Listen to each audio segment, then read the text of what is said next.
where assessment 3 is basically a follow-on from assessment 2. So what we've done in assessment 2 is that you've conducted your audit, you've figured out what's wrong with the organisation, what's right with it. You've kind of got an insight to the way people communicate, where they communicate, and basically the effectiveness of the current strategy.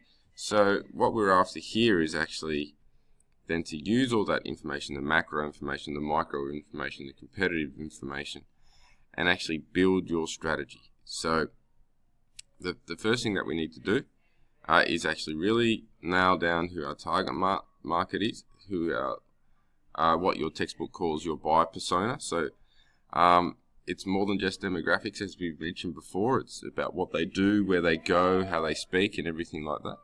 So in the example I've attached to your last announcement regarding assessment 3, it's all in there. The next thing is SMART objectives. So these are either campaign or strategic focus objectives that are really, again, built on what you've learnt. So it might be you might have noticed that your brand lacks awareness, so you want to improve awareness. It might be to bolster sales. Chapter 4, page 104 to 106 is a lot of good key suggestions. Also, it's worth a quick search on Google if you've got an organisation that's similar to yours, just to see what they're doing, and actually see what type of objectives have worked for them. So it's also a good tip. Then basically I need a strategy statement. So this is, if you think of this as like your strategic pitch to me, it doesn't have to be long, but it does have to be very well thought out. Now, if you notice when you look at the marking guide, it's actually worth a fair amount of marks compared to the overall assessment task for not much word count. And the reason for this is it's all about the thought. So I really want you to think about your strategy, and I really need you to present that to me in a paragraph or 2 paragraphs, and be really, really clear on what you're doing and why it's going to work. Now, it's really important that you get that pitch sorted. So this section is not designed to be 50 pages long, and it's not designed to outline your strategy in detail. All it is designed to do is tell me what is the main purpose or 2 of your strategy and why you think it'll work. Now, the third component is your strategy. And, you can draw inspiration from the 8C strategic table and 4.7 from your textbook.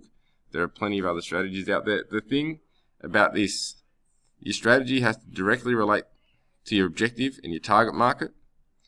And I want 3 digital standalone strategies. So 3 strategies specifically for digital. And I need 3 more for a traditional marketing. So like more of an integrated approach where you've got offline,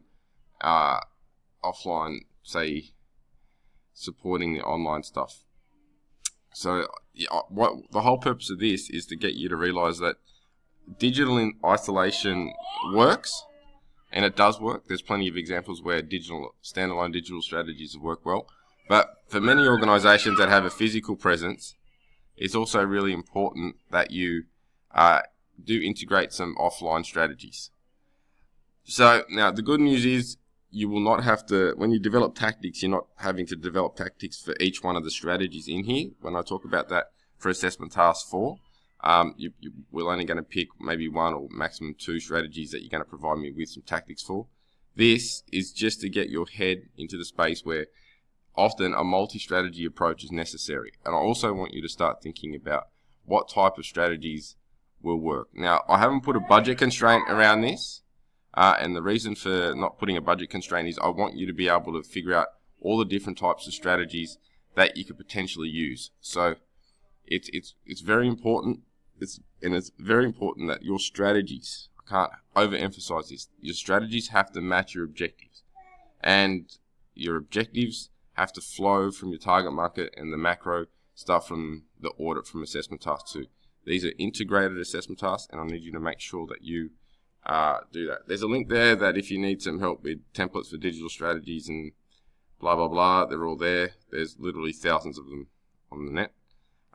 So that's just a little basic overview for this assessment task. I've already uploaded the example I'm going to be using in class. That's the draft version. provide the full version coming up in the assessment when we run the online session in week 8. Thank you.